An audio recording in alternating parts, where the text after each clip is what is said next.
Atos dos Apóstolos, capítulo 1. Introdução à tarefa apostólica. No meu primeiro livro, o Teófilo, já tratei de tudo o que Jesus começou a fazer e ensinar, desde o princípio até o dia em que foi levado para o céu.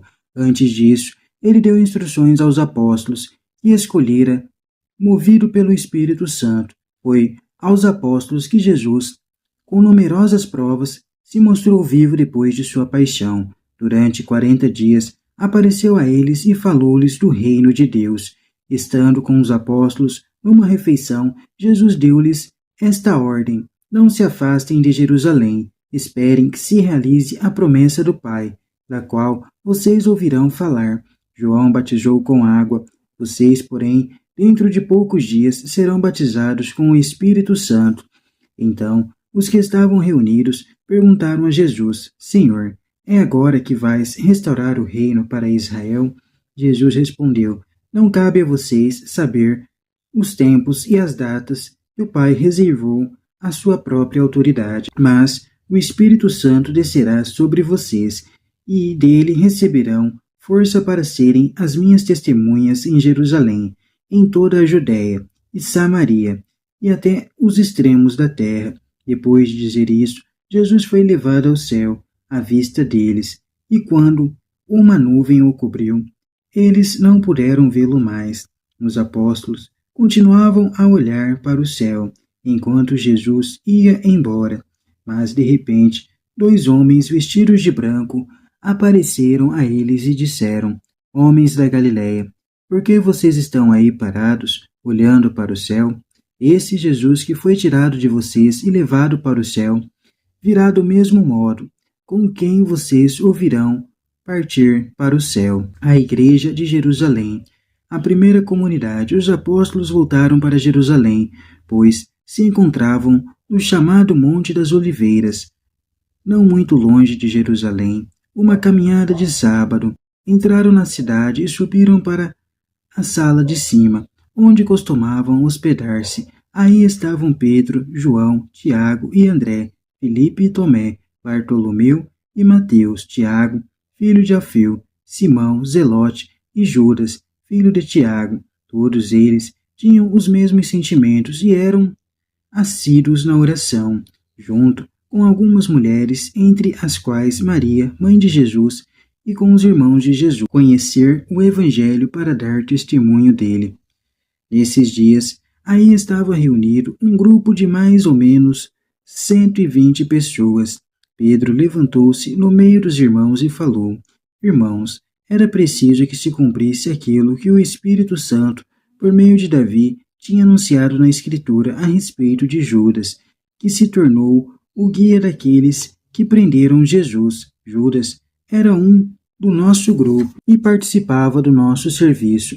Ele comprou um terreno com o salário da sua iniquidade, depois caiu de ponta cabeça, arrebentou-se e suas entranhas se esparramaram. A notícia chegou a todos os habitantes de Jerusalém, que deram aquele terreno Seldama ao Sedama, que quer dizer campo de sangue, conforme a sua língua, pois no livro dos Salmos está escrito que a sua moradia fique deserta e ninguém habite nela, e ainda que outro ocupe o seu cargo.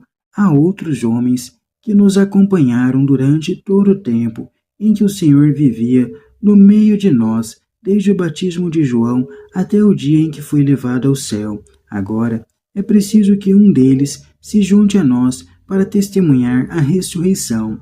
Então eles apresentaram 2 homens, José, chamado de Barsabas e apelidado de Justo, e também Matias.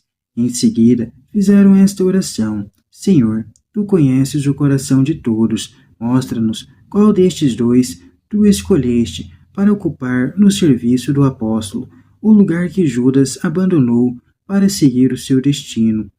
Então tiraram a sorte entre os 2, e a sorte caiu em Matias, que foi juntado ao número dos 11. O primeiro livro é o Evangelho de Lucas, recebendo o mesmo Espírito que guiou toda a missão de Jesus. Os apóstolos estarão preparados para testemunhar Jesus, continuando o que ele começou a fazer e ensinar. Essa é a tarefa apostólica de todos os cristãos que formam a comunidade de Jesus. Através do testemunho deles, Jesus ressuscitado continua presente e atuante dentro da história. O reino não vai surgir de um momento para outro na história, como por toque de mágica ou milagre. Ele será fruto do testemunho dado pelos discípulos no mundo inteiro.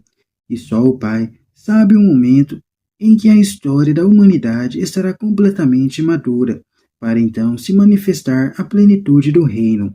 A ascensão de Judas é o modo de falar sobre a sua volta para o mistério da vida de Deus. Aliás, Deus está presente em todos os tempos e lugares, e o fato de os cristãos esperarem por Jesus não deve deixá-los passivos, mas levá-los à missão, pois a vida gloriosa de Jesus se realizará através do testemunho. Apresenta a primeiríssima comunidade de Jesus, o Monte das Oliveiras, é o lugar onde começou a paixão.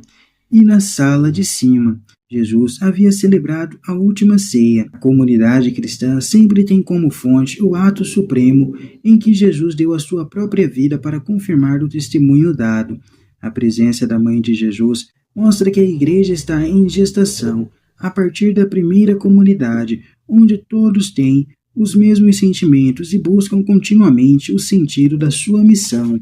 Oração. A primeira comunidade começa a expandir-se. 120 irmãos. O número dos 12 deve ser completado, assim como o povo de Israel se formou a partir dos 12 filhos de Jacó.